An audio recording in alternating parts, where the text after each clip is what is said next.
Good Wednesday morning, and thank you guys all for tuning in and for subscribing and listening to Dr. John. Today, we're starting things off a little bit differently. John is going to give us kind of a summary of what we're going to talk about today so that you can decide if you want to listen to it or not. Good morning, everyone. I want to talk again, it comes up all the while in one form or another, but more explicitly on what the philosophers call the ordering of the goods, which is just a short way of saying there are many good things in the moral world, but are they all equal? And the answer is no. And so I want to talk about that today. I will begin by contrasting societies that make truth the top moral good and societies that make loyalty the top moral good. You could be thinking now in your work group, in your home, in your church, whatever, which of those two is top? That's important. So those of you who know this stuff and have got it all straight and you've got a busy day, well, thank you for saying hello today, and on you go. But for the rest of you, let's start just with this simple proposition.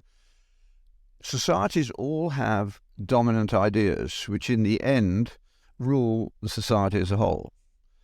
We need to think about what they are. Now, I usually say, and it's an aphorism and it needs unpacking and all the usual qualifications, but you can divide the world up into two groups with one question. Do you live in a society dominated by truth, or do you live in a society dominated by loyalty? Now, you stop and think for a moment, and it's not easy, is it? Only two societies, and then only at their best, put truth above loyalty.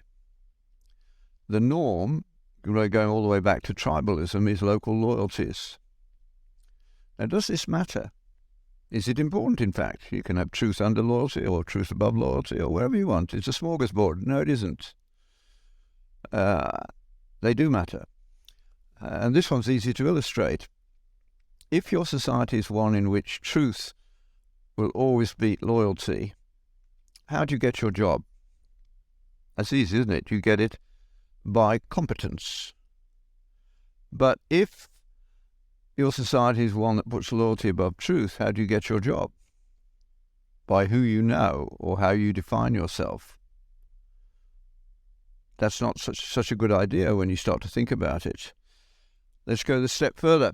If you contrast those two societies, the one that's running on competence, truth, and the one that's running on connections or whatever, which one will be more efficient?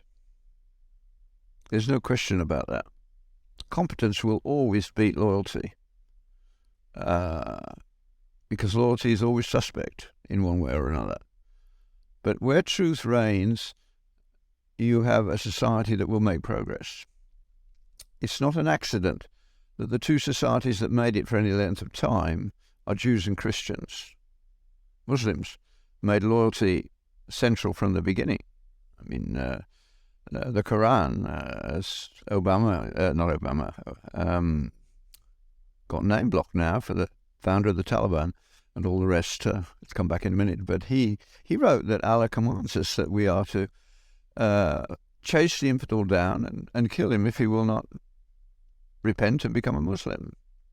That's in their founding documents, and loyalty has always been top of the heap in the Muslim world, and not surprisingly, most of their early rulers were assassinated along the way. These things are not unrelated. But where truth trumps loyalty, there's space for people to do things. The incredible inventiveness of the Western world over a very short period has to be explained in some way. The early 18th century, where in Britain people were building things who were not in any way educated. Railways, roads, the whole thing took off in a very short time, and largely powered by people who had little or no formal education. But the society allowed them to try out their ideas.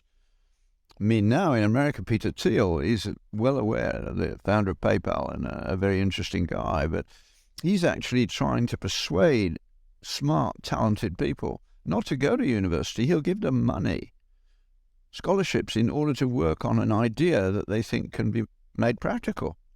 And he thinks that's a better way to go. I take his point.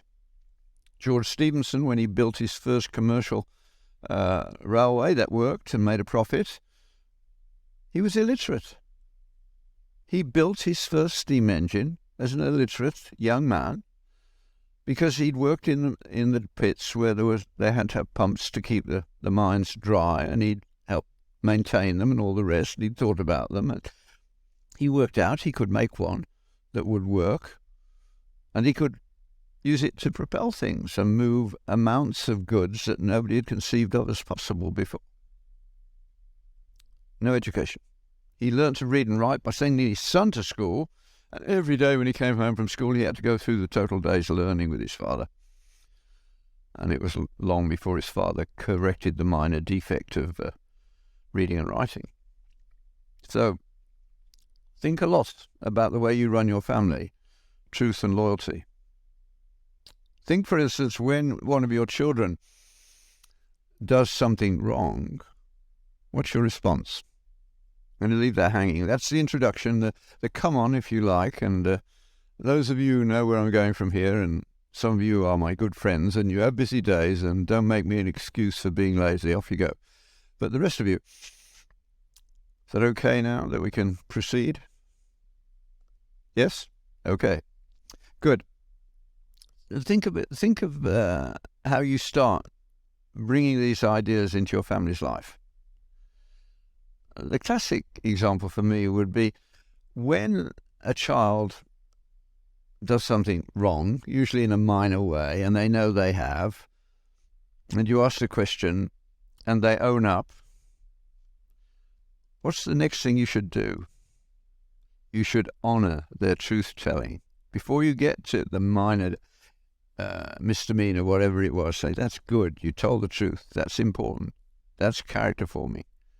Now, you can then negotiate the punishment because they know they've done wrong, so there needs to be a process whereby normal relationships can be reaffirmed, and you negotiate the punishment, usually something quite minor, but they accept it and you hug and relationships are restored. That's a teaching moment has occurred. I remember one Sunday many years ago when my children were, early teens or that sort of age, the youngest probably under 10. And it was Sunday and my wife and I had a row. I can't even remember what it's about, neither can she. But I normally say grace. Sally prefers it that way. But I was still angry. I hadn't got over it. And I said, I'm sorry, I can't say grace today. I'm not in an appropriate state to say grace. Truthfully, an untruthful grace is not a grace at all. Nobody ever forgot that meal. It was terrible. Whereas Sunday was normally the best meal of the day, and it went on for a long while, and there was lots of talk. That's important. It's a teaching moment that you should always take those opportunities to show where a real belief in God leads you to put truth first. I mean, there's no question in the New Testament that truth comes first over loyalty. Because telling the truth is, in fact, being loyal to Christ. You don't have to worry about that. So think long and hard about it. It's not an accident that the tolerance that the Muslim world and the pagan world do not make anything that we buy from them. We dug the oil out of the ground in the first place.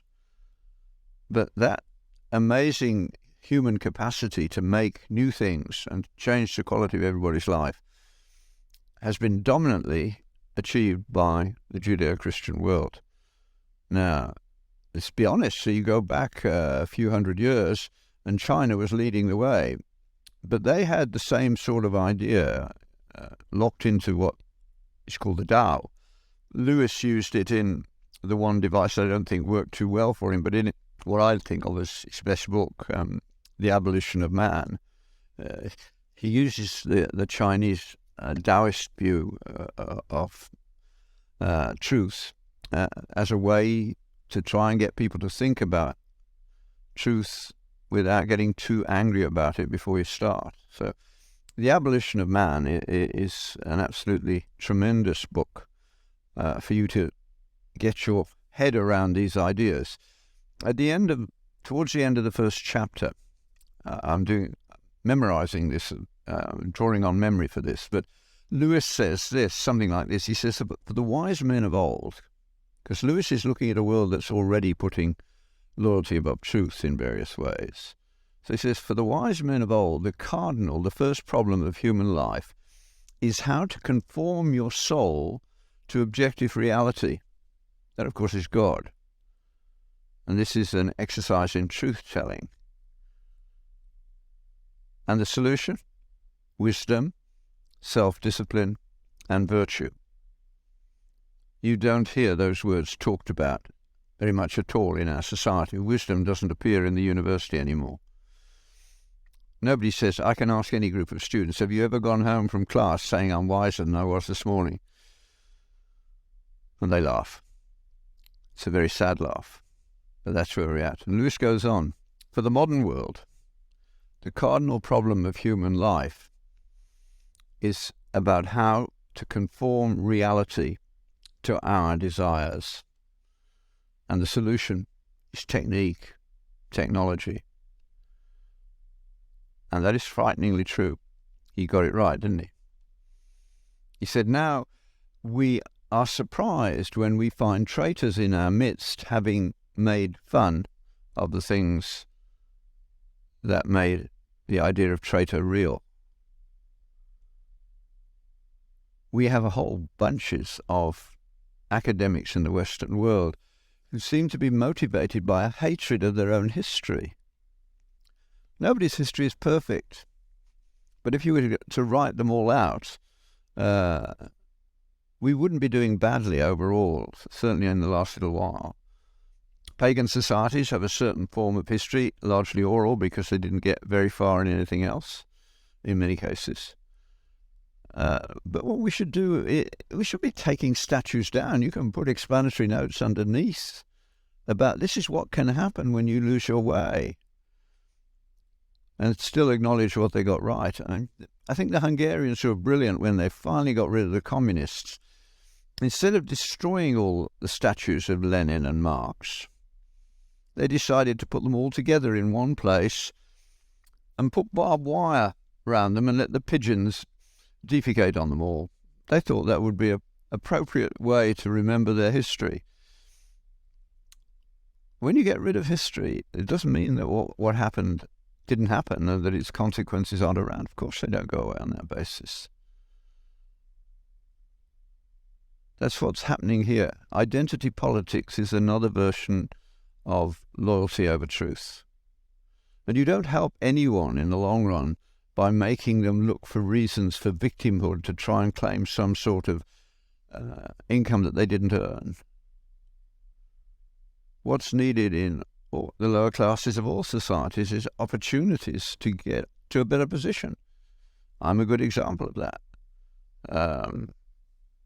First person in my family to go to university and all the rest of it. That's the way to go forward. Yeah, I was the beneficiary of a very, very modest form of affirmative action, but it wasn't based on something of no real significance like race. It was based on intelligence, which we can measure reasonably well. And every society needs to make sure that they use the intelligence that God has put into their society well, whether you be male, female, black, white, pink, or whatever, handicapped or not, male or female. They don't matter. What you want to make sure of is that you use people's abilities in a way that benefits everyone, including them. Make the opportunities available. So, the ordering of the goods is not a small issue. And when we jump in at something like critical race theory and start at that point. No, don't do that. You have to go much further back and say, okay, what would you need to believe to accept that kind of story? And is it true? Now, that's when you've got them in quite a difficult position, because now they're going to have to say, yes, it is true, if they want it to go on, but then at the same time to say they don't really believe there's any such thing called truth. We are in really deep trouble because we're incoherent. So our job as people who care about their society is to show our society that it's incoherent and fix it. We all act on the basis of faith. We behave as though something is true. We have no option. I always use the example of imagining an alien arriving from Mars and looking at our society. And very quickly, let's say that he can really see what's going on, morally as well. He would rapidly divide us into people who believe that we are created, that at the beginning of everything there's a God. And we have another group of people who don't even want to think about that. They just want to behave as though there is no God and there's no consequence. Now, one of those two is true, and the other is false. And the only way we have of looking at it and making a decision from a human point of view is by looking at the outcomes. Now, they only want outcomes in terms of defining what they want to get, and it has to come by some means. Instead of looking at the question, okay, if I believe in a God who is going to judge me after death, is that going to make me a better or worse physician? Well, one thing, for instance, is if that is the case, I'm going to be better logically, not necessarily in fact, but logically. The logic of that would propel me to be concerned about how I treat you, because God is going to ask me about it. I'm not going to kill you, because that undermines medicine as a whole. We should have got that right, but we didn't. And we're going to pay for that and eventually, hopefully, backtrack and get it right again. But the old picture of the GP praying by the side of the child's bed who's dying of a fever because he had no treatment. He was trusted because of who he was, what he knew, and that he would do his best. And nobody could ask more, they would say. That's one world. But the other one, you start looking around for people who could do things and saying, you've got to do them for me, without any discussion of whether they ought to be done. Because a world without transcendence has increasingly, all over the place, you're seeing this popping up in one way or another, is a world without morality. Now, the so-called Enlightenment, whatever you want to call it, the Hobbes and Hume and all that crowd, Grotius onwards, they wanted a new rational world. But a morally rational world doesn't come. It's not possible, as we can now see.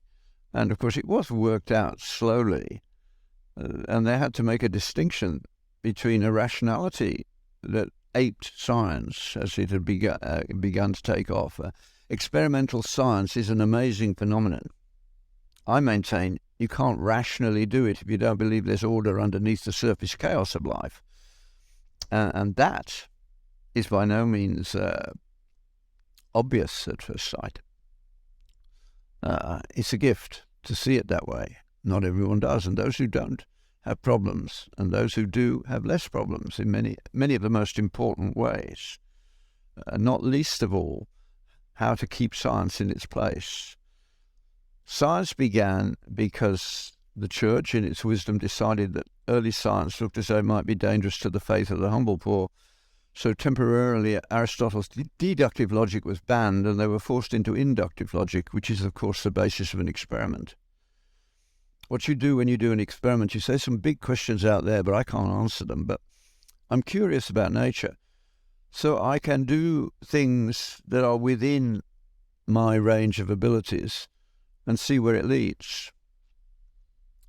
Experiments. They began, first experiments, 14th century, Merton College, Oxford. They, in effect, drew a graph without knowing that they'd done it.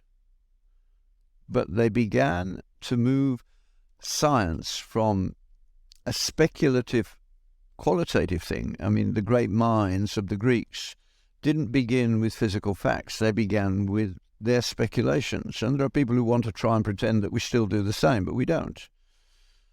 We need grist for the mill. And once you start doing experiments, any experimental scientist will tell you the same thing. You get one experiment right in that it produces some interesting results, but more importantly, it produces about 10 other experiments that you hadn't thought of before.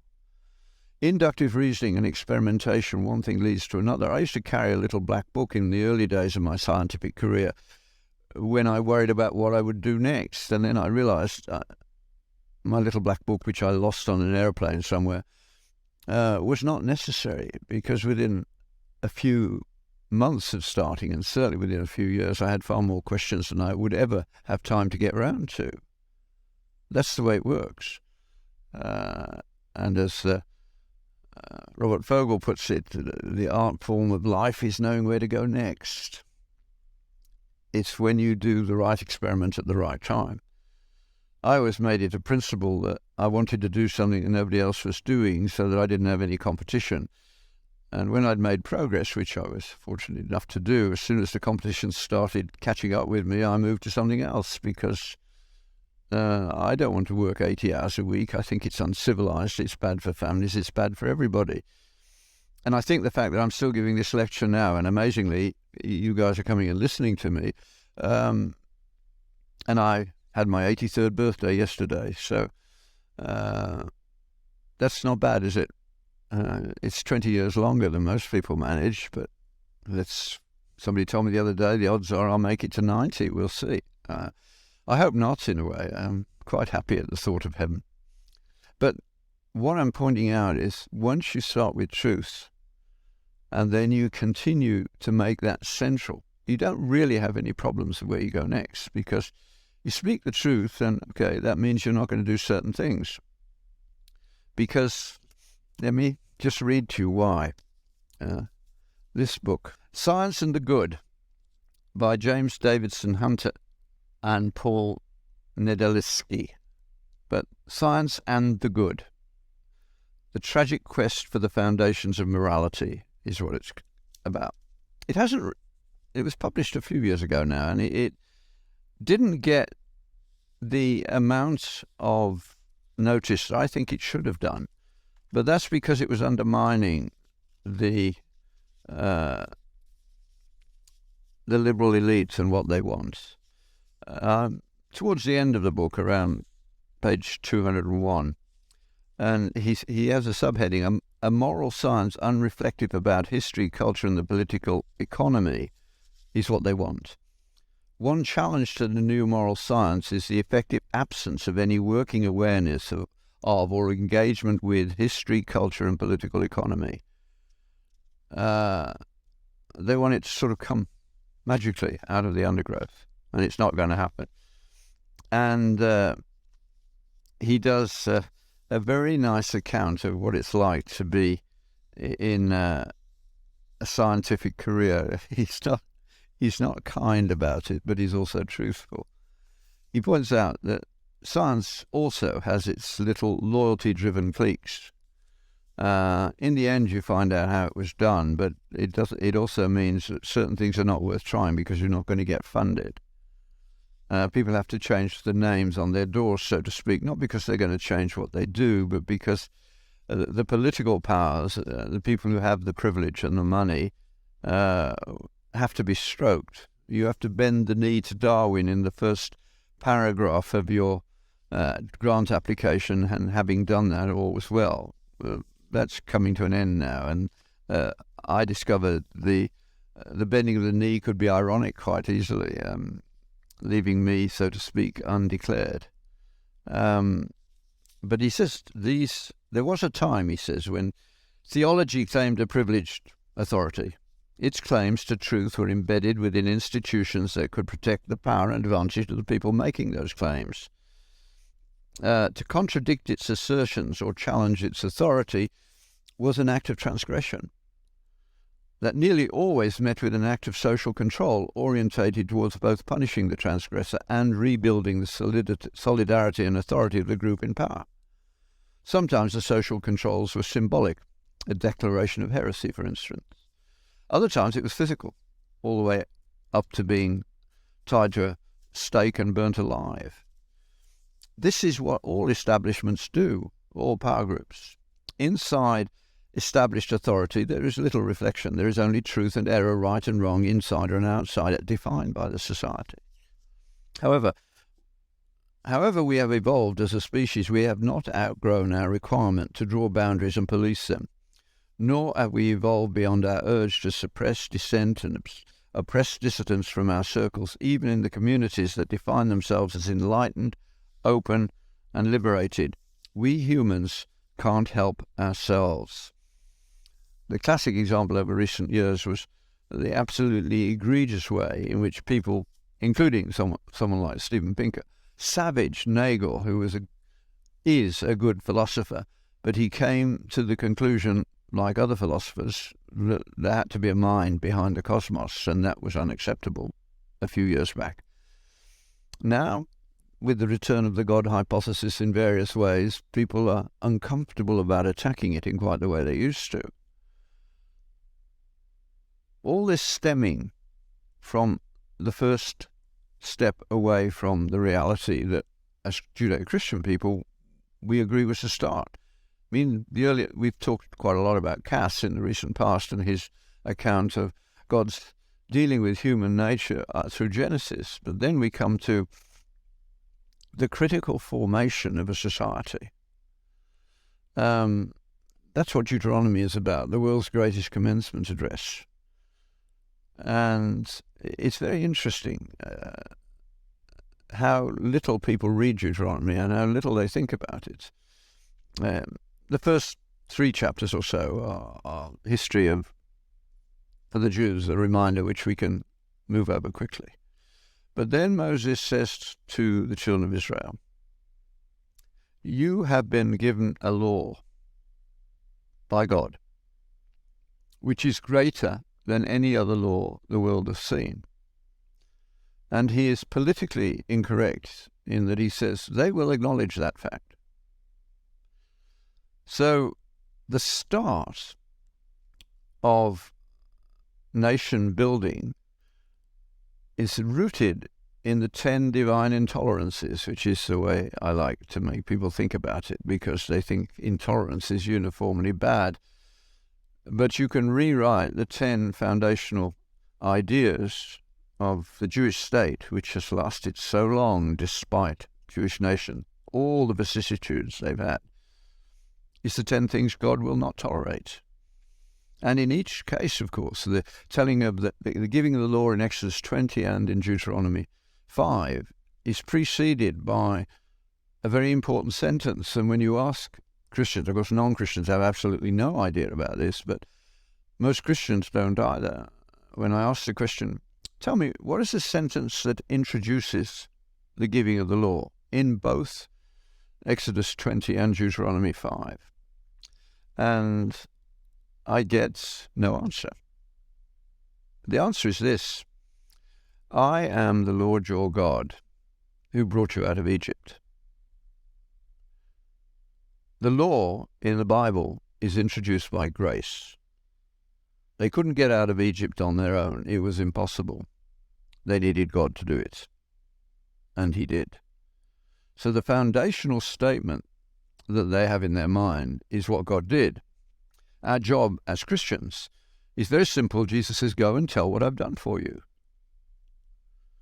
Every day you should have some opportunity to tell somebody what Jesus did for you.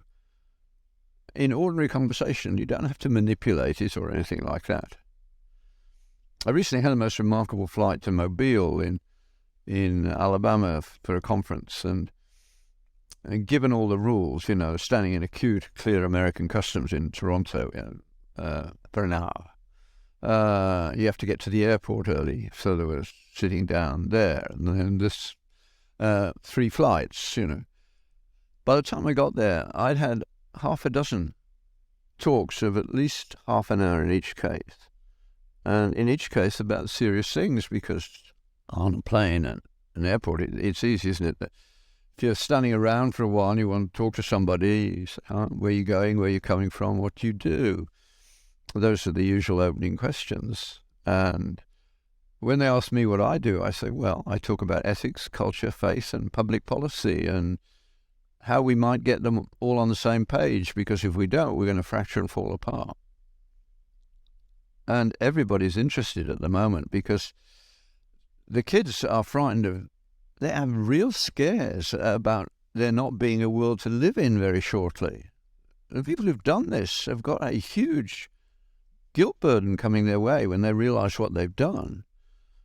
And if your children are in that state, you need to ask them, are you frightened about the future?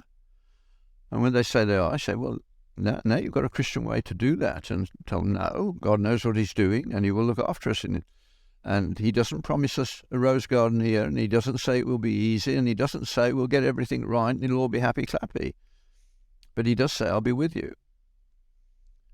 And then you can take them, just say, Happer at Princeton, a chemist, brilliant guy. You find him on YouTube. There's another one from MIT whose name I've forgotten in a moment. But they've spent their lives thinking about weather and all the rest. And they say, look, yeah, we're in a period of change at the moment, but it's nothing compared to what has happened previously. The ups and downs have always been there. I see in today's news some astute politician is trying to blame the cyclone in New Zealand on climate change. Well, man-induced, of course. Climate variation has been with us forever. If you want some really exciting graphs in terms of thinking about what they mean, you go and look at the temperature changes on the surface of the Earth since it settled down a few billion years ago. It's a remarkable graph.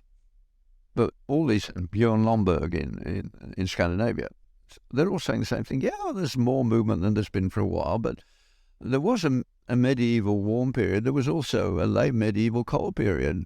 Ups and downs like that are genuine and real. Certainly, it was a lot warmer in the past than it is now. The medieval warm period, when they're growing vines and making wine in Newcastle in northern England, tells you enough, doesn't it? So it's up and down, but we buy into people without asking, what do you know about what you're talking about? The very fact that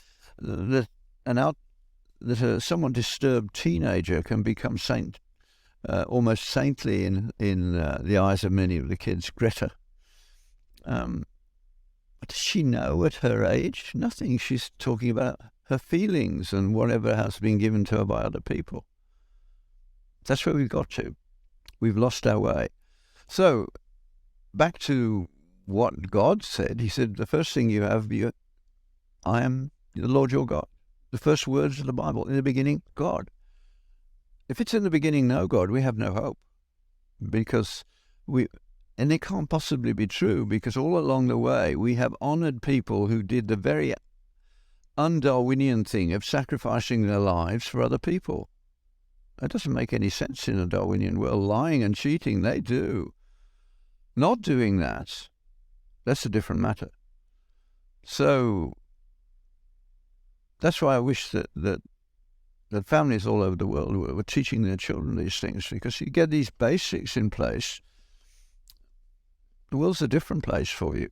And of course, from the Christian point of view, the bottom line when we bear witness to what has been done in our lives is precisely that, what has been done in our lives. My family have been so blessed in ways that nobody could have predicted. We've had such an incredibly interesting life. Some fairly frightening moments, but never any real fear, because that was imprinted in very early on, that you don't have to worry about these things. Looking back, one of the most important things that happened in my working class home, a little church would invite missionaries every now and again. My mother was usually at the basis of that. So one of the sets of missionaries who came were missionaries who spent their whole lives from 20s to 60, when they were forced to come home because of they were more of a burden in the middle of a civil war than they were helpful. But they had lived in Africa for most of their life without an income. They prayed for 3 hours every day. Not surprisingly, that's what you do when you have no income. And God had looked after them. And they had amazing stories to tell, which for a little boy, I suppose I'd be 8 when I first met them. It would be about that age, I think. And last met them after I was married. And they had prayed for me every day during that period. But more importantly, their witness in a very simple way. They were ordinary folk, but they'd had an extraordinary life based on faith. And that has to be accounted for, because it can be repeated time and time and time and time again. There's a long history. Nowadays, we don't even read missionary biographies, so those stories are getting lost, which is very sad indeed. So, my bottom line, think about the ordering of the goods.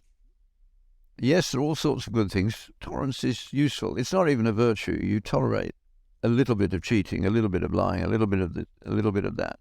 The only way you can use tolerance as a virtue, and you say he had great tolerance for pain or something like that. No, tolerance is the oil to make the world go round.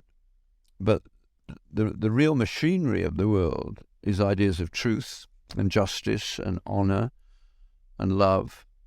Those are the things that are fundamental. And if we don't have agreement about what the core issues are, we are bound to fall apart. And I think the anxiety of many of the young is they feel they're falling apart. And when they go to church, they don't get much help in that direction, because church has degenerated into not much more than a social club in many places. It's certainly the failure to read the Old Testament anymore, and the failure to know the Psalms anymore, is a good example of decay. The structure of life that was there without thinking about it. I've talked about tacit knowledge already, and it'll come up again in the future, but all the things we caught rather than learned.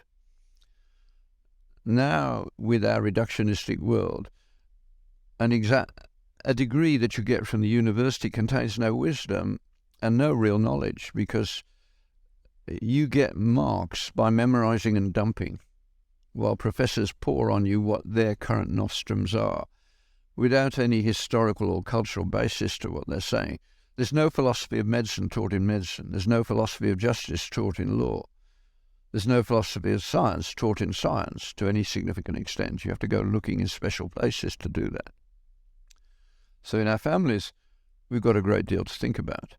If you want to think about it more, you can go to my website and then go to Augustine College's website, augustinecollege.org, because we started that project 20 plus years, 25 years plus, precisely because we had seen that students were coming to university, even from Bible colleges, and departing a little while later, having lost their mind, their faith, and their virginity in random order. That's not a good outcome. We've got to do something about it. People say yes, yes, yes, and do nothing at all. I think we need something like Augustine College in every university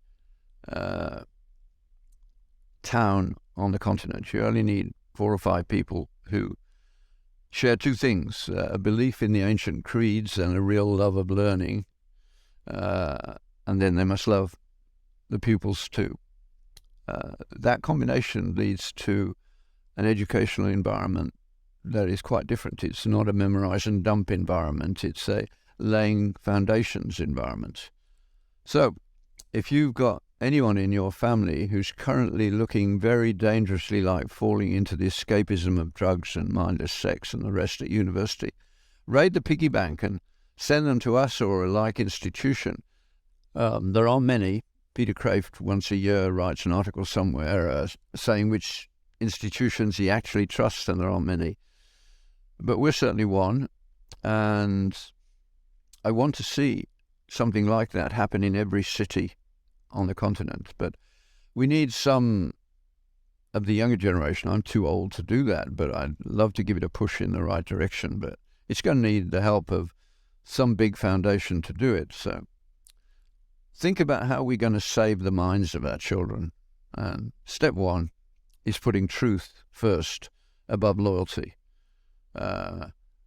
Racism is a classic example of that. Thank God for the black scholars who are coming out and saying, look, this is nonsense. Don't go there.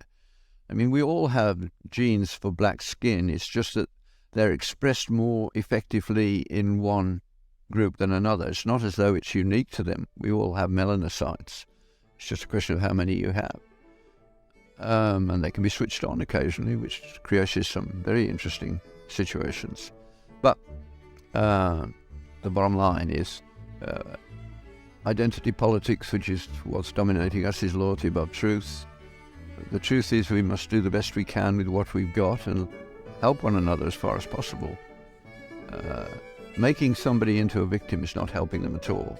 Giving them opportunities to grow out of victimhood, that's helping them. So, the Lord be with you. Have a good week. Thank you, Dr. John, and thank you guys all for listening. If you guys enjoyed this, please subscribe, share it with a friend. And if you have a question for Dr. John that you want him to answer, you can ask that question at www.johnpatrick.ca/ask. Thank you guys, and we'll see you all next week.